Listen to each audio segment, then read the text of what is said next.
And that, my friends, is how it's done. Stealth camping. Leave nothing but a flat spot.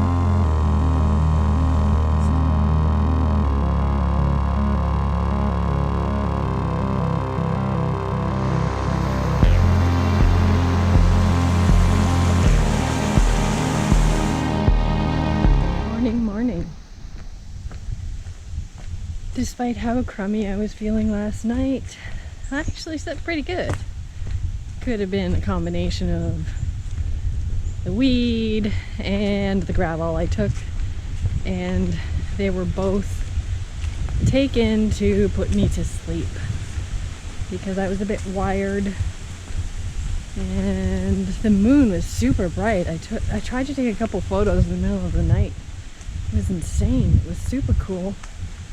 Heard a lot of coyotes off in the distance, but otherwise it was a eventless, restful sleep. I was warm, comfortable once I settled in and slept fairly okay. Not really sure what today holds. I am looking at getting a taxi and possibly it's both or nothing. A taxi and a motel in the nearest town, which is Meaford. I would have to get picked up from the trail because the trail doesn't go through Meaford. So wait till a little bit later in the morning. It's pretty fucking early right now before I start calling the one and only taxi service. Probably like a lot of the towns up here, it's just one person in their car. So if they are available to pick me up, then I will see if I can book a room in a motel, because we have more rain coming and I don't know if I can mentally handle another night of trying to survive in the wet. And you know, might as well just jump right into it. I put my very, very wet hiking clothes back on today. Ooh, that's cold. Oh yeah. This shirt here, this long sleeve, which I kind of survive in, was soaking wet this morning. And I put it on. I put on like soaking wet socks. So I'm hoping that a little bit of movement will warm me up. Wow, my arm is hurting. I also had cold coffee this morning. Can you tell? Obviously, on a chilly morning like this, I would prefer hot coffee, but cold coffee is not that bad. I drink a lot of iced coffee at home, so it's not that much different. Little iced coffee to get you going. Maybe I'll find hot coffee later. Today I decided that I will finally chat about my diabetes, because I've been really failing on the I'm going to talk about something every day. Really just kind of got distracted by the weather and just didn't feel like chatting about anything important. So today we will finally talk about the evil diabetes. And I'm going to start with where you always start with diseases. I'm going to start with the diagnosis.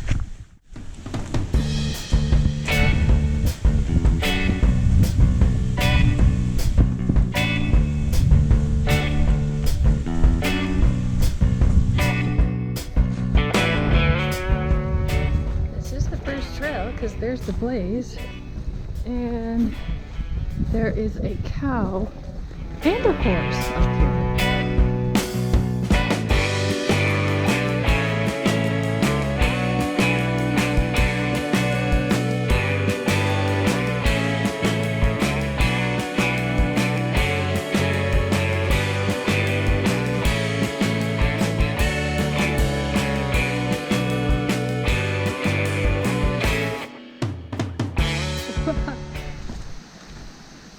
So, type 1 diabetes.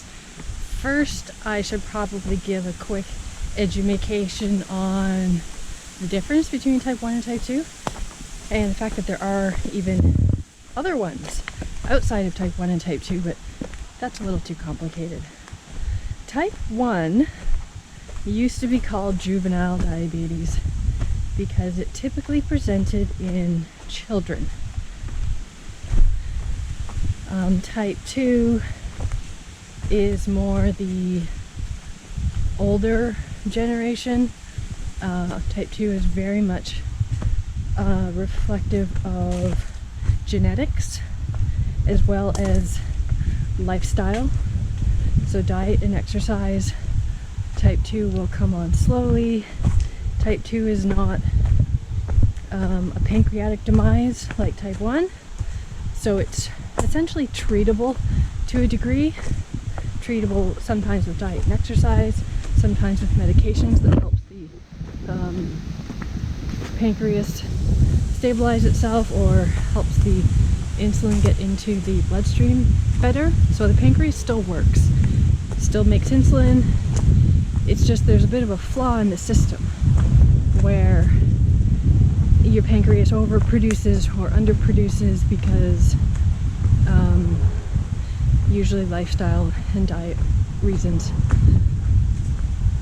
Type 1 is total pancreatic demise, which I don't know why I keep using that term, but essentially the pancreas produces zero insulin whatsoever.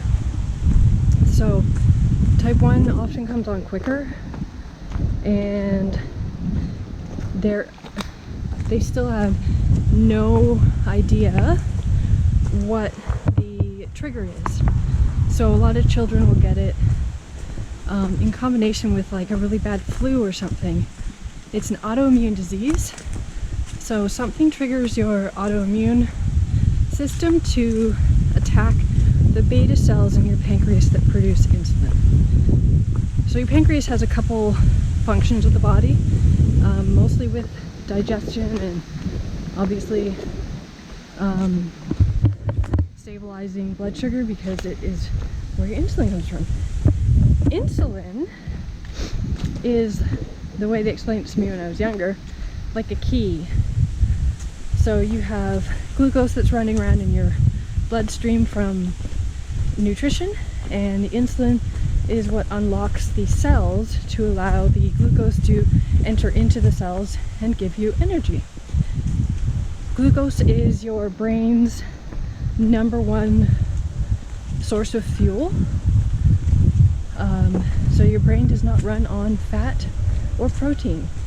Your brain runs on carbohydrates, glucose. So without glucose, like when I have low blood sugars, hypoglycemia, what it is the brain is not getting the insulin it requires to function. And so what ends up happening is your brain will start shutting down the systems of your body to compensate because it thinks you're dying. I know it's a morbid explanation, but it's the best I can come up with. Again, there's no known trigger to type 1 diabetes. It is not typically genetic. I know a lot of families where there are multiple children in the family that have it, but typically it's not genetic. It's very kind of a freak thing. Again, they don't know why some people get it and some people don't. And it's not called juvenile diabetes anymore because it can come at any age. And I am a testament to that because I got diagnosed at 22, which is fairly late.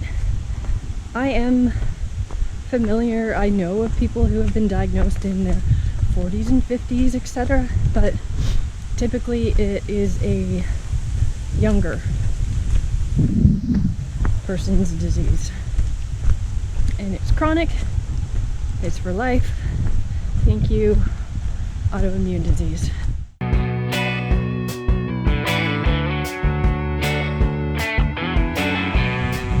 I'm not claustrophobic, and Big Bird isn't that big.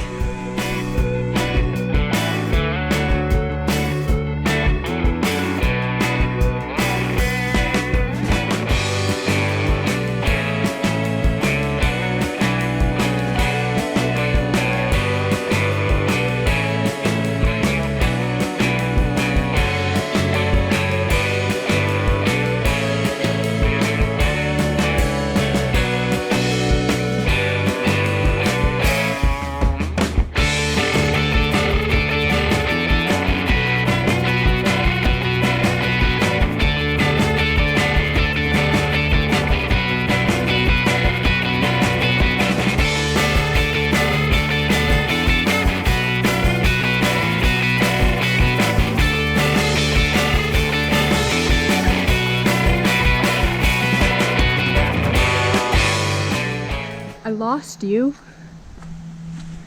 I haven't talked much about how I feel about the GoPro, but this camera is like my safety line. Because if I can't talk to somebody else, I can at least talk to myself.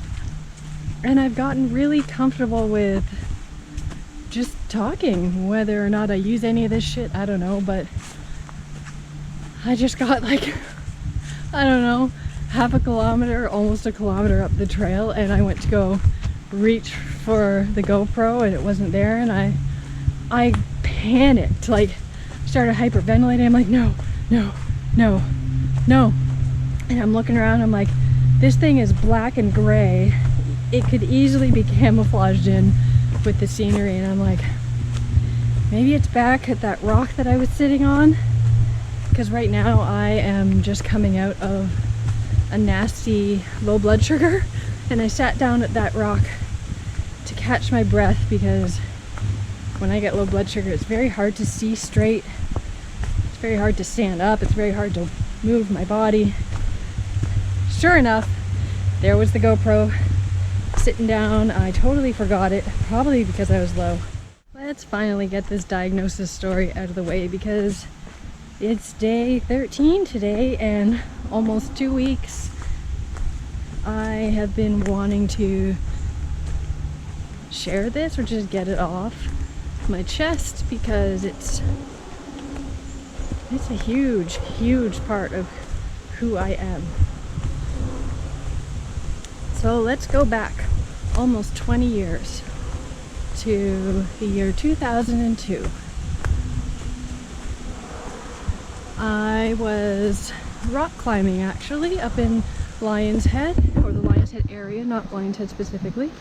We were camping and climbing. It was actually Canada Day long weekend, so the first weekend in July. So I was at the top setting up the ropes with one of my friends. Hi Tony. I'm sure Tony will never watch this, but yeah, and at the time I didn't know very much. I was only 22, but there was the cliff was littered with poison ivy. No big deal. So about a week later I started getting a poison ivy rash from my ankles up my legs, and it was, if you've ever had poison ivy, it is pretty evil. The itch is intense. Back in 2002, the internet was still kind of in its infancy as far as being able to do research on things.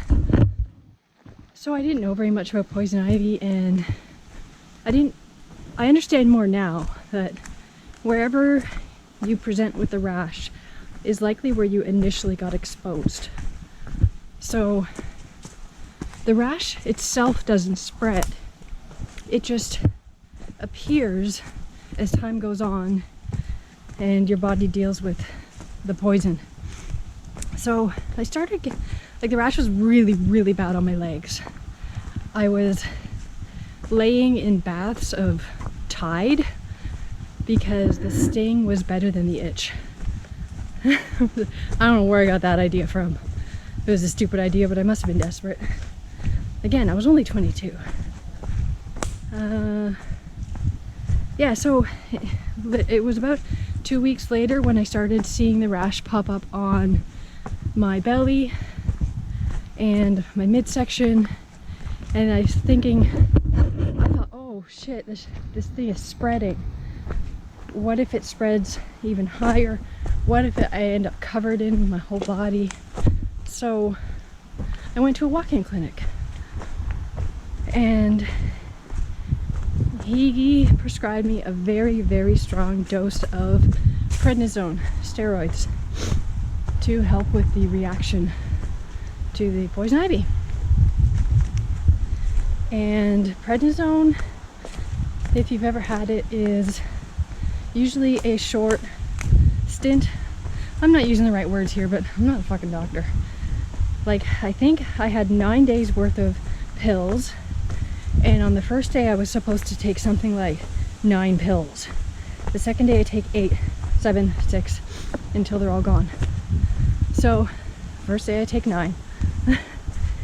The next morning I woke up and I went to work. So I've only taken one dose of the meds, and I started working and I thought, that's really odd, like my vision's really fucked up. And although I've had laser eye surgery since then, but at that time I have very, very poor farsighted vision. Very bad. I couldn't see more than, like, this is about as far away from my face before everything got blurry. So, and I wore glasses and contacts, and I went to work in my contacts because that's generally what I wore, and I couldn't see. Everything was really blurry. I'm like, how is this possible? And I remember calling my mom and asking her if she could bring my glasses to work for me, because I thought my contacts were messed up. Brought my glasses to work, put the glasses on, no different. Still couldn't see right. And it was getting worse and worse as the day went on. So I called my optometrist and I made an appointment, and she got me in that afternoon. So I went straight to her, and she informed me that my eyes had deteriorated, or not necessarily deteriorated, but gotten a whole diopter worse, which is a very, very significant change. And she said, there's 2 reasons that your eyes would do this. She said, you're either pregnant or you have diabetes. And I said, well, I'm not pregnant. And what is diabetes? So she's technically the one that diagnosed me. And then I went to my family doctor maybe the next day, and he sent me for the routine blood work, told me to stop taking the prednisone, which was no brainer. I only took 1 dose, but that 1 dose happened to be 9 pills. Yep, so he sent me for the routine blood work, and naturally, because what happened is I basically got sudden onset diabetes. My pancreas shut down overnight. Within 24 hours of taking that first prescription of prednisone, my pancreas stopped working.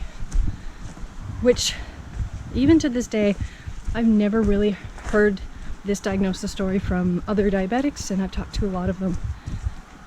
So naturally, he sent me for routine blood work, and sure enough, all my blood work came back normal. So there's some telltale signs for diabetes. There's the hemoglobin A1C number, which gives you your kind of your average blood glucose over glucose over the previous 3 months. And type 1 diabetes doesn't usually come on sudden onset, so it's easier to diagnose. So my blood work all came back normal, which left my doctor perplexed, and he didn't understand. Although we never talked about this, I'm pretty sure he just didn't know what to do. He didn't know what was wrong with me, and rather than running more tests or sending me to like an endocrinologist or something, he just left me. And he said, sorry, I'm getting lost. And he said, just don't eat carbohydrates. He goes, just stick to a high protein, high fat diet for now.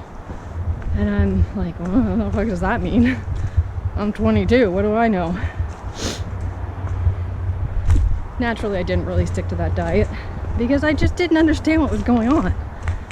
And I continued to feel worse and worse and worse as my body had no insulin. Had to take a break, man. This is killing my shitty shoulders. Okay, so back to where I was at. I had just graduated college, and as a college graduation gift, my parents paid for me to fly out west to Victoria, BC to hike the West Coast Trail, which is a very, very grueling, maybe only 70 or 80 kilometer trail on the most western coast of Vancouver Island. It's gorgeous. So you can pretty much guess what happened next. Despite doctor's recommendations to tell me not to go, I went. I was going out there with my two best friends, Sue and Emil. Hi guys, miss you guys. This also ties into my talks about old school backpacking, for me anyway, 20 years ago. Things were very heavy. And so the West Coast Trail is very, very technical. I remember joking with Sue that we kept calling it the West Coast Trail. So after the first day, I was pretty wrecked. And I think we probably only went like 8 kilometers. It was really short. And we were pretty toast. And I was having difficulty seeing again. And my optometrist had given me a temporary pair of contacts because my eyes were a whole diopter worse. So she gave those to me until my eyes adjusted back to where they normally should be. And that's what I was wearing out there. I also had my glasses, I had my old contacts, I had everything I thought I would need.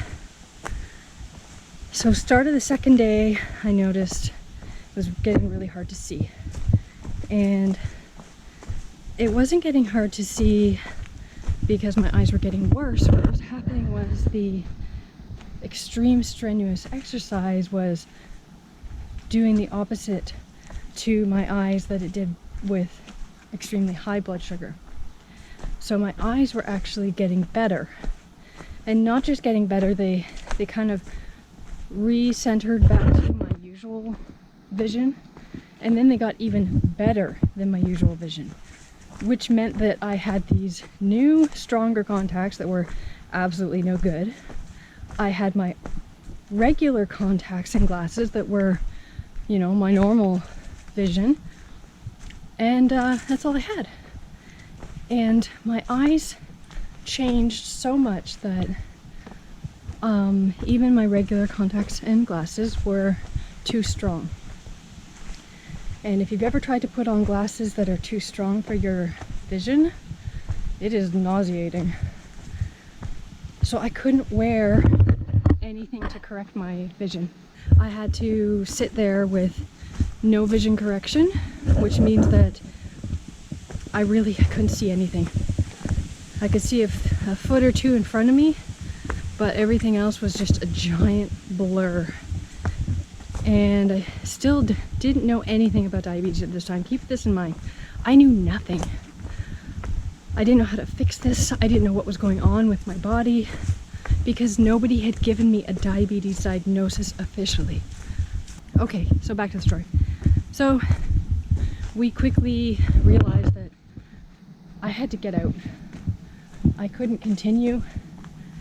Can't do anything when you can't see. And because we were on the West Coast Trail, it is a permitted thing, so you are registered to hike, and they do provide an emergency evacuation if you need it. However, you need to be able to contact them. So another hiker coming the other direction had a sat phone, and they called for me. And due to the fact that it is the West Coast, it was extremely foggy. And they couldn't come out that day, so they said they would come out the following morning. But the weather was so treacherous and so densely foggy that we had to wait until very late in the day before the helicopter could make it to us. And even saying that, They flew in an emergency under very thick fog. They said they normally wouldn't do that, but because of the situation that I was in, as soon as somebody said diabetes, they rushed me. So my friend Sue came with me. I love you, Sue. And our other friend Emil stayed and finished the trail. Good for you, Emil. I wish I could have. So the two of us got airlifted out by helicopter, and apparently the scenery was beautiful. And I couldn't see it. So we met with an ambulance at the nearest trailhead, and the ambulance took us all the way back to Victoria, where I had to go to the ER and get checked out. Still, the whole time I'm feeling pretty like I was scared because of my vision, but at the same time, like I kind of felt fine. I just didn't understand what was going on. So at the emergency room in Victoria, it was the first time the doctor saw me, did some blood work, said, "You definitely have type 1 diabetes, and why aren't you using a glucometer?" Which we now usually just refer to as a glucose meter. I did warn you this was going to be long, right? So yeah, that doctor at the emergency room told me to get a glucose meter, which I did. And for what it's worth, I still didn't understand what was going on. I didn't know the numbers I was supposed to be at. I just had this glucometer now. Now what? And I remember we left the hospital and we were wandering around the next day, and I got I don't know, some sort of sugary latte from Starbucks, and it immediately made me feel better, like my eyes, and I could see. And it's probably the worst thing that could have happened, because now here I am thinking sugar makes me feel better. So for what it's worth, we waited for Emil to finish the trail so that we could all catch our flight back home. And I came home and went back to work, went back to life. Didn't really think much about anything, actually. It was weird. Except that I was feeling so terrible. And I was feeling worse and worse every day. I was losing a ton of weight. This is when the real symptoms of type 1 diabetes started hitting me. I was unquestionably thirsty. This is the part of my diagnosis that I kind of lose track. I don't think I was, like, my brain wasn't functioning properly. But the next step is, I remember my family doctor had arranged for me to go to a support group, but he didn't really give me any details. And science bless my mother. I'm not religious, so I don't say God bless, but science bless my mother through this whole time was doing as much research as she could online. She was thinking of possibly suing the walk-in clinic doctor. We were trying to figure out what we had against us or for us, because of the prednisone obviously caused the diabetes. She was pretty beside herself. Nobody knew what was going on. In the end, though, I will say this right now, although it took me a number of years to come to accept this, that I was probably predisposed to type 1 diabetes anyway. And there was a good chance it was going to come after me at some point. And what happened was the prednisone just exacerbated that and set the ball rolling. Anyway, so we went to this support group. My mom joined me. That was always the definition, some sort of diabetes. So she pulled me aside and she got me to tell her my story. At this point, it had been 2 months. I remember because the first time I took insulin was on September the 11th, the anniversary of September the 11th. So we're talking July 1st to September 11th. And she said to me, straight up, looked me straight in the eyes, and she said, "You should be dead." And I'm like, "What?" She said, You've been 2 months without insulin. How are you walking around? How are you functioning? You should be dead." And typically what happens with a lot of type 1 diabetics is they go into diabetic ketoacidosis, which I'm not going to get into details on that because I don't actually know the details. It's different from what happens when you go on a keto diet. Ketoacidosis can kill you very quickly. Needless to say, the very next day, I was right back in that nurse's office, taking my very first shot of insulin. And the rest is history. And I officially got my type 1 diagnosis. So, that is the long-winded diagnosis. I found a mini little sugar bush.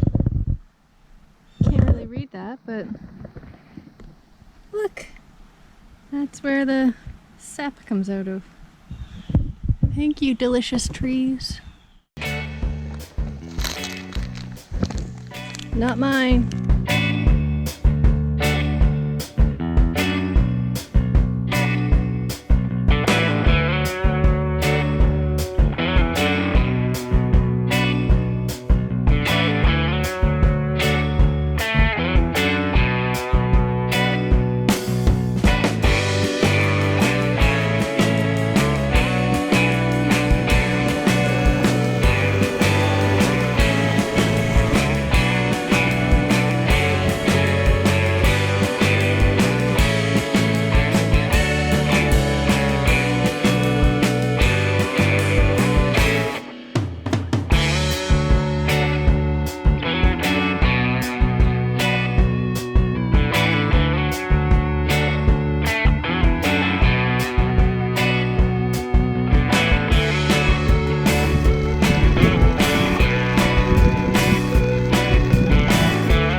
Look you, sky.